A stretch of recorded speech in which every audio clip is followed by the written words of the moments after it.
Speaking of other things that are coming out that we're excited about, though, Crazy Taxi. This isn't a sequel, but there's like another game coming out soon for like all the consoles that looks suspiciously similar to Crazy Taxi. What? Have you seen this? I have not seen this. I wrote in the notes, what? But I'm interested to see. Sus. Yeah. Yeah. I don't even remember the name of the game because it's like Taxi Chaos, I think is what it's called. Yeah, Taxi Chaos. Taxi Chaos is coming out, and if you liked Crazy Taxi, this is the game for you. I have no idea if it will have the same dope soundtrack in the game or anything like that, but I was watching a trailer for this game, and it is almost point by point the exact same game as Crazy Taxi with modernized graphics, and I am here for it. Well, is Sega the publisher? No, they're not. No, it's Lion Castle Entertainment, which I think was the studio that made Black and White. How are they getting away with this? I don't know. I'm looking it up now, and their whole the aesthetic of the game straight up looks like Crazy Taxi. That's the copy homework meme. I mean, Crazy Taxi, Taxi Chaos. Yeah. Hey man, you can use this, but don't make it. Don't use the same name. Father, can you hear me? Do you want to build a snowman? Come on. I literally just watched that the other day. Yeah, it's the same. You drive up to a spot, you pick up somebody, you cause all sorts of chaos and collateral damage on the way to getting them to their spot the fastest way that you can, jumping off the stuff, getting bonus points for doing all sorts of weird nonsense. It's the same game. I don't know how it's not the same game. That is the same game. It's crazy, yo. I'm here. I'm excited about it, though. Crazy Taxi is amazing. If you've never played Crazy Taxi, go find an emulator and play Crazy Taxi. No, it's on Steam. It's like $5 or something. Oh, I didn't know that. Go download it on Steam the legit way and play it. It's amazing. Yeah, it's really fun. The soundtrack slaps. If you have memories of being a kid and being exposed to certain music straight up and down because of Tony Hawk's Pro Skater 2. Yep. Crazy Taxi is the same way. Mm-hmm. Shout out to Lindy Fitness because I played Crazy Taxi on Dreamcast before it got ported to PS2 and GameCube. So let's get it straight. That's a Dreamcast game. Before the Dreamcast classic. I guess y'all need to bust out your old Dreamcast. But you know what? I might just do that. Play some Crazy Taxi. Slow down, whoa. Slow down, whoa. Yeah. Yeah, exactly. That was playing in my head the whole time I was watching that trailer. That soundtrack is dope. See, this is the thing. Y'all, that's what's up. Oh, man. Side note, when we do this video game music video series, I guess we're going to need to talk about, why is it that the 90s, the early 2000s had, the best score, soundtracks, and it seems like stuff's kind of dropped off. Because that's what happened to actual music, too. Ooh. It's because there was a lot more alternative music in games, Yep. and also people were willing to. One, I feel like you had a lot, maybe not a lot more, but a couple more notable instances of pointing to a band and be like, "Yo, make me a video game soundtrack," and they're like, "I got you." And you ended up with some really interesting stuff. Or you just had people who worked at game companies who just listened to fire music back in the day. That's true. Yeah, that's my biggest disappointment about the whole Daft Punk breakup now is that they didn't ever compose for an entire video game RPG, and I wanted it really badly. That would have been pretty tight. Yeah. But you do have the Scott Pilgrim game because you have Ani Yamaguchi who that's did true. that whole soundtrack. Yeah, that's true. Plus, Persona soundtracks are dope. They are dope. I guess the answer is that we probably just played fewer JRPGs as we got older. Because I feel like JRPGs always had fire soundtracks. But at some point I was just like, yo man, I can't keep playing games. I can't keep playing a single game for 500 hours. I got these other games to play. I gotta move on. It's I got bills. This game's gonna take me 80 hours, and I'm not even gonna find out what the game's actually about till 40 hours in. Really? See, Tales of Symphonia. Yeah. Oh, Lindy Fitness. You never played a JRPG before? Man, start with Tales of Symphonia. You will not regret it. Yeah, that's actually a really good one to start with. Really good one to start with. We like crapped on Final Fantasy 13 for being linear. No, we didn't. Our friends crapped on it, and you and I were like, "It's good." I said to the collective we as the community, but that's what I was about to. That's what I was about to say. That I was like, yeah, but the alternative is this. Is this for like there wasn't like I feel like we're getting better at mixed levels of like hours and stuff like that, or like how much you want to put into the main story, or if like open world and stuff like that. So I feel like we've gotten a lot better. Yeah. At that. But there was this PS2 time period where it's like every PS2 JRPG was, give me your time. Like, but I need to play some other stuff. No, that's mine now. Like, no. I want to say, oh, and your memory card space too? We're going to take all that too. I hope you don't need to save anything else. Buy more memory cards. Yo, man, one of the things I love about Animal Crossing is they were just like, yo, you want to play this game? Here's a memory card, my dude. He's like, what's this for? He's like, don't worry about it. Just take out the memory card that you got in your game and just put this one in there. It's going to be A-okay. Animal Crossing is the game that actually makes the little memory card holder in the game case make sense. We're like, yes, this one needs to go right here and nowhere else. Okay. And I was like, see, that's why they put a memory card holder in the case. It's like somebody at Nintendo knew and is like, yo, what if you wanted to bring your memory card with you to a friend's house? And I was like, why would you do that? And it's like, trust me, just put some little plastic divots in the box. It'll make sense later. And like 2 years later when Animal Crossing comes out, it's like everybody at the company is like, see, give this man a retroactive raise. Good job, Johnson. So you need to be making $20 an extra per day since the last like 2 years. You know what? We going to just give you a lump sum and then give you a raise. Good job. That was a moment of foresight. You really came through for the company. Kids everywhere will be thankful because they're not dropping their memory cards out their pocket.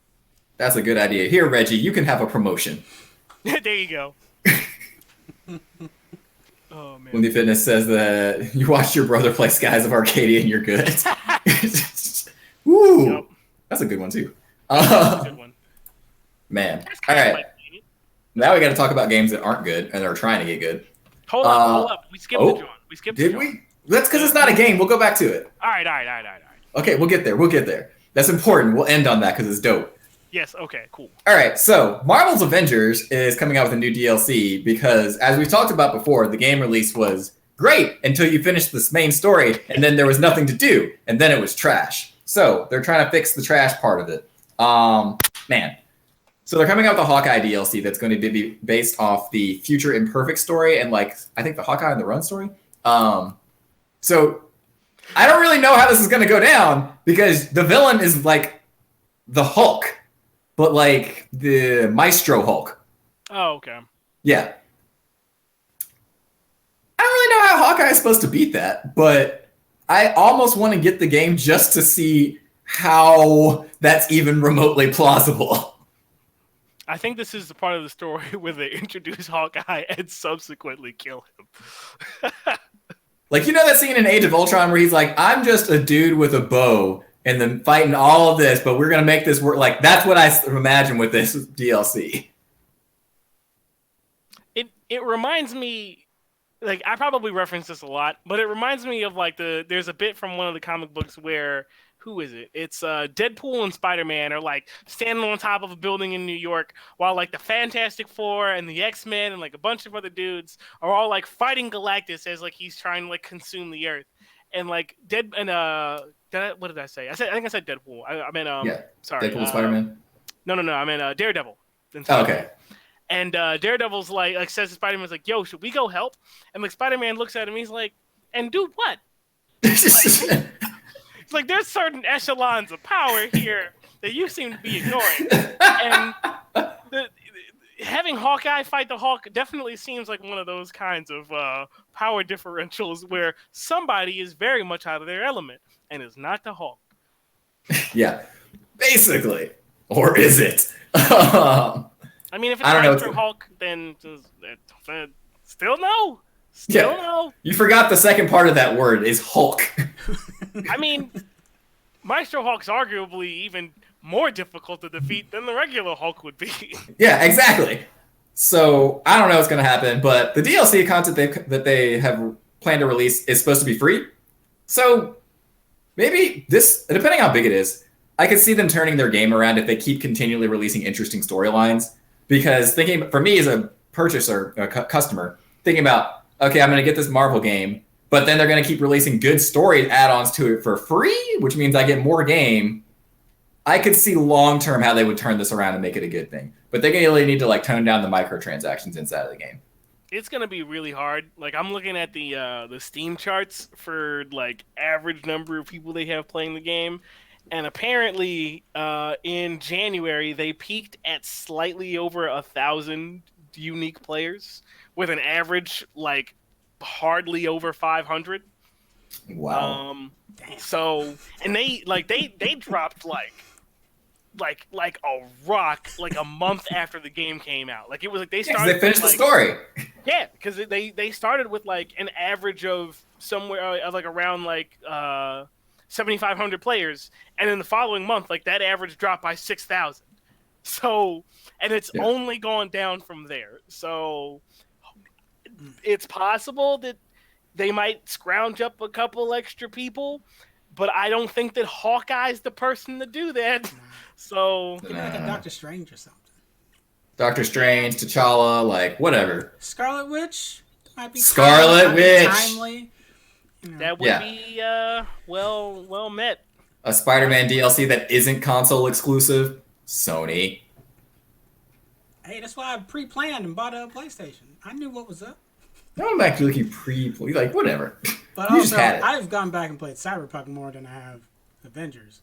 Like, just like it's easy. That's because Cyberpunk is It is depending dope. on which version you own, a very good video game. They'll fix it one day. But like, you know, Cyberpunk has development problems in that like it's simply not completely done. Like Marvel Avengers problem is that it's simply not completely fun. Wow. That's going on a t-shirt. Tara, make sure to clip that. Yeah. Switch. Doug says we should have a Squirrel Girl DLC. You know what? If they added a Squirrel Girl DLC to the game, I would buy it. Like 100%. I'd be in. Like I would go to the store, buy the game the day they announced that, just so I could be ready. Squirrel Girl is dope. Squirrel is dope. Squirrel Girl's done like some know. bonkers things that like Parents the are first time clipping. I heard the first one, I was like, I need to learn about this character. Yeah. I would buy it first. See, and that's the other thing they could do. They could start introducing all these off-the-wall bonkers characters for DLC and stuff like that, and bring them in to this huge universe and get not only more characters that are going to be added to the movies interested in or like more hype for them going, but also for their comics. Like, this is a good way to build your base right now.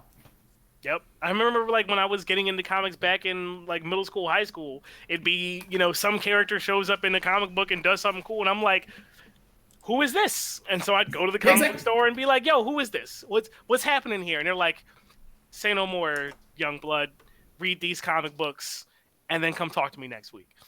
And then for me, like, you know what got me really excited about characters like Moon Knight and Luke Cage and stuff like that? Playing Marvel Ultimate Alliance that first time around. Having these minor characters in this big, huge game story.